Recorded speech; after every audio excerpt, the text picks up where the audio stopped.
Berikutnya adalah tentang spesifikasi produk. Bagaimana produk dibuat? Bisa melalui spesifikasi fisik seperti ukuran ataupun dimensi. Nah, jadi ada beberapa produk itu yang beralih ke ukuran yang lebih besar, atau ukuran yang lebih kecil. Nah, tergantung dari permintaan pasar. Atau bisa mengganti warna atau membuat varian baru, itu pun juga perlu diperhatikan. Berikutnya adalah review desain. Apakah spesifikasi produk sudah yang terbaik dalam memenuhi kebutuhan konsumen? Nah, desain di sini maksudnya adalah bukan hanya tentang desain kemasannya saja, tapi desain isinya, desain bentuk produknya, itu pun perlu direview. Lalu perlu adanya yang namanya tes pasar. Apakah produk memenuhi harapan konsumen, di mana untuk memastikan prospek kedepannya melalui penjualan dalam jumlah besar. Berikutnya adalah perkenalan. Nah, perkenalan di pasar dengan produksi secara massal untuk dipasarkan. Yang terakhir adalah bisa melalui evaluasi untuk mengukur sukses atau gagal, karena apabila gagal secara cepat bisa digantikan produk lain yang lebih menguntungkan. Jadi itu teman-teman, jadi melalui adanya idenya muncul, lalu kita ukur kemampuan kita identifikasi permintaan konsumen, lalu kita buat secara spesifik dari fungsi produk yang diinginkan oleh konsumen, lalu kita buat produk yang sesuai spesifikasi fisik, baik ukuran atau dimensi, lalu kita review desainnya, desain kemasan ataupun desain ukuran ataupun desain bentuk. Nah, lalu kita lakukan yang namanya tes pasar. Ya, kita perkenalkan secara luas produk kita, lalu kita lihat ketika respon konsumen itu tidak tertarik dengan produk kita, maka kita bisa menggantinya dengan produk lain. Ya. Jadi lebih baik kita membuang produk di awal daripada sudah diproduksi secara massal dan itu tidak diinginkan oleh konsumen. Jadi dalam sistem pengembangan produk, yang pertama tadi adalah tahap pengembangan produk. Yang kedua itu adalah quality function deployment ya. Adalah suatu proses menetapkan keinginan pelanggan tentang apa yang diinginkan konsumen dan menerjemahkannya menjadi atribut bagaimana agar tiap area fungsional dapat memahami dan melaksanakannya. Alat yang digunakan dalam QFD adalah rumah kualitas atau house of quality, yaitu merupakan teknik grafis untuk menjelaskan hubungan antara keinginan konsumen dan produk, barang, ataupun jasa. Ada 6 langkah dasar untuk membuat rumah kualitas.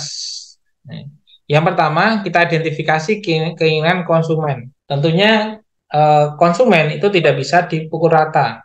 Nah, konsumen yang seperti apa? Maksudnya adalah kita sudah menentukan nih, konsumen apa yang ingin kita ingin konsumen tersebut membeli produk kita. Ya, kita juga harus mendefinisikan. Nah, jangan sampai konsumen yang kita tanyai, kita identifikasi itu tidak sesuai dengan target market kita. Itu yang pertama. Yang kedua adalah identifikasi bagaimana produk akan memuaskan keinginan konsumen. Nah, setelah kita tahu konsumen seperti apa yang akan kita tanyai, kedua adalah kita identifikasi. Yang ketiga adalah, yang kedua ini adalah ketika kita sudah tahu orang yang akan kita layani, nah tentunya seleranya pun juga akan sama untuk segmen yang sama. Ya, maka kita punya standar nih untuk membuat suatu produk, dan setiap orang itu pasti akan memiliki segmen masing-masing. Jadi bisa jadi produk A itu enak atau baik untuk segmen A, tapi belum tentu ketika kita masuk di segmen B itu juga bisa memuaskan konsumen tersebut, konsumen B. Yang ketiga adalah hubungkan langkah A dan juga langkah B. Kita identifikasi keinginan konsumen, lalu kita buat produk yang bisa memuaskan keinginan konsumen. Lalu yang keempat, kita identifikasi hubungan di antara sejumlah hal dalam perusahaan pada konsep bagaimana pada perusahaan.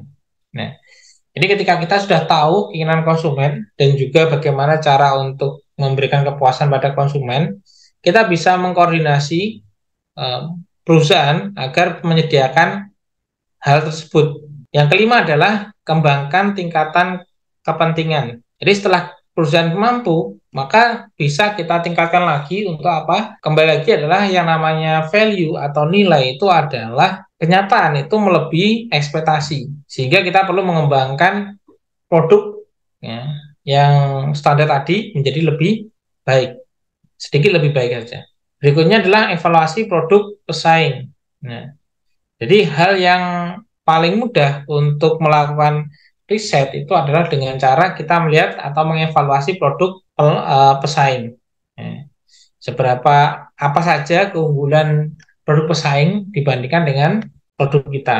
Tidak jarang perusahaan-perusahaan itu ada eh, perubahan. Contohnya ada perusahaan A yang mengalami perubahan. Nah, 1 atau 2 bulan lagi perusahaan B itu juga akan mengikutinya. Karena apa? Mereka juga melakukan evaluasi produk pesaing. Ya, apakah worth it atau tidak worth it.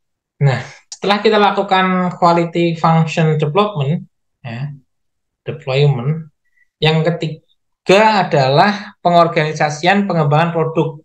Nah, lalu kita buat tim pengembangan produk di mana orang-orang tersebut yang bertanggung jawab untuk menerjemahkan permintaan pasar menjadi sebuah produk yang dapat mencapai keberhasilan produk dalam arti dapat dipasarkan, dapat diproduksi, dan mampu memberikan pelayanan yang memuaskan.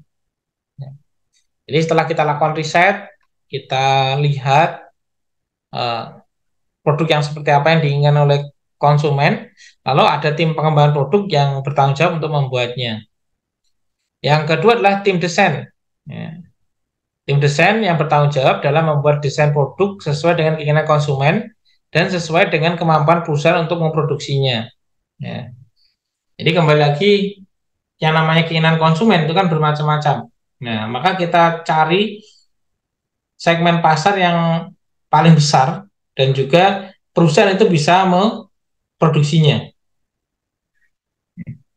Yang ketiga adalah tim rekayasa nilai, yang biasanya terbentuk dari gabungan semua unsur yang terpengaruh yang dikenal lintas fungsional.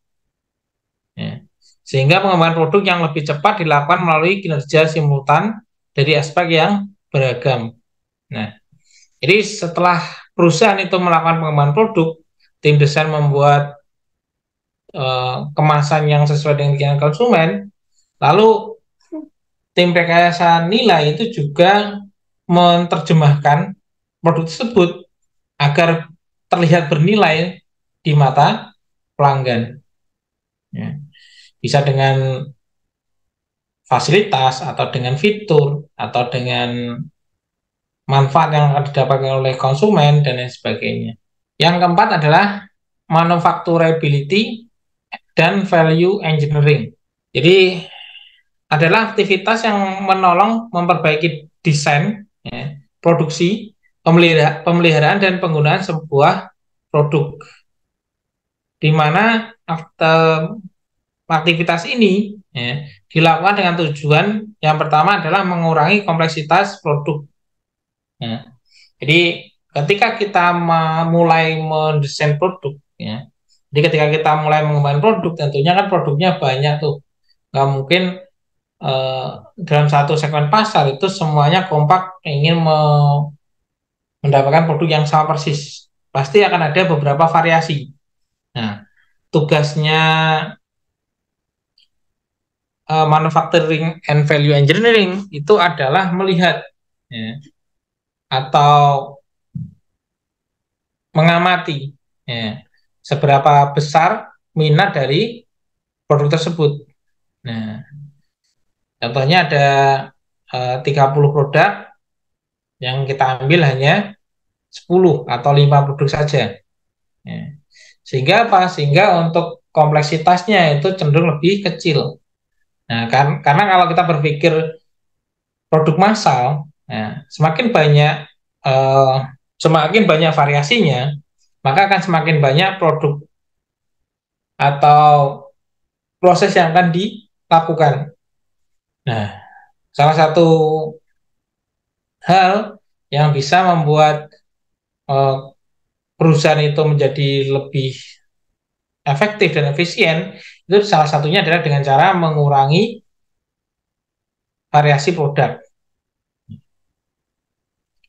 Yang kedua adalah standarisasi tambahan dari komponen.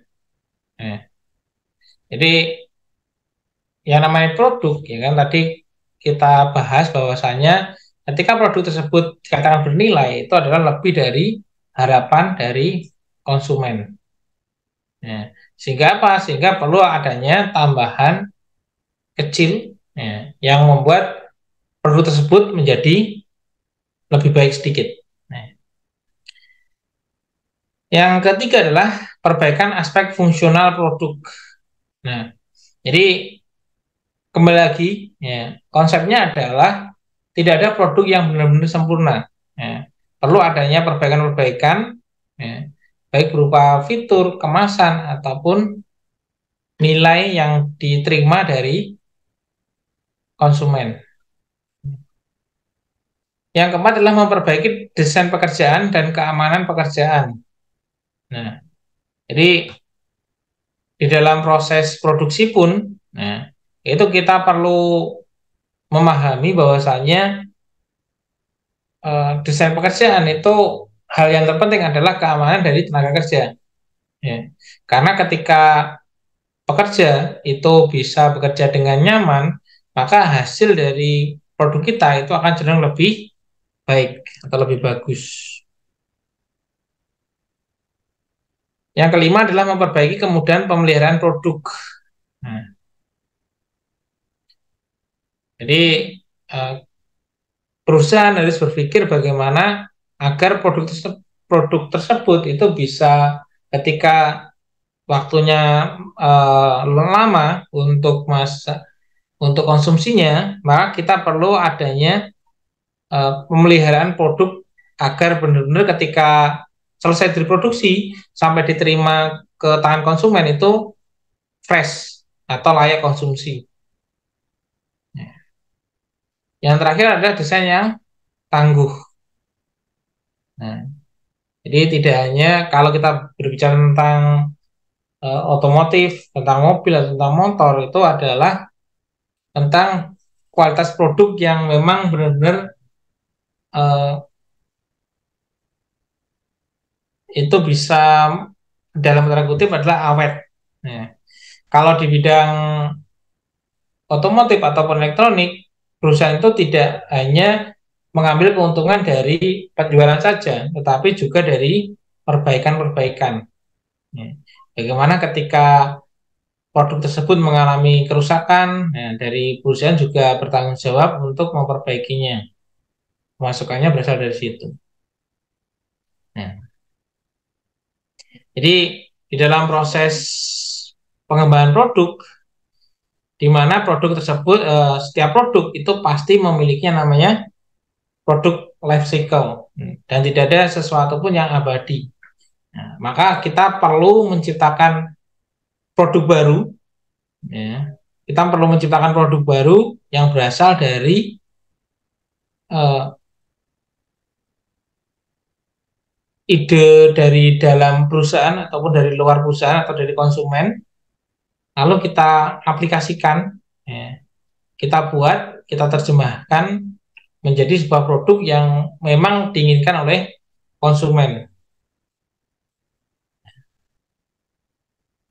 Lalu kita pun perlu mengevaluasinya agar apa? Agar produk tersebut itu benar-benar bisa memberikan kepuasan kepada pelanggan. Ya, jadi pentingnya produk baru itu adalah bukan menggantikan produk yang sudah laris, tetapi mempertahankan positioning atau keuntungan dari perusahaan. Ya. Jadi yang namanya perusahaan itu kan akan selalu berkembang. Ya. Sehingga kalau memang benar-benar satu produk tersebut sudah mentok di penjualannya, tidak mau bergerak ke atas ataupun cenderung bergerak ke bawah, maka perlu pembuatan produk yang baru. Ya. Bisa membuat varian yang baru atau merek yang baru. Karena salah satu hal yang dilakukan oleh perusahaan itu menciptakan merek baru itu bukan hanya untuk em, melakukan pembaruan, tetapi juga agar konsumen itu tidak berpaling ke merek yang lain. Ya, jadi kelihatannya memang bersaing, tetapi ternyata itu masih dari satu perusahaan. Ya, lebih ke seperti itu. Ya, jadi pentingnya produk baru adalah seperti itu. Ya, mungkin itu dulu teman-teman untuk materi kali ini. Ya, semoga bermanfaat. Terima kasih. Saya akhir cukup sekian. Assalamualaikum warahmatullahi wabarakatuh.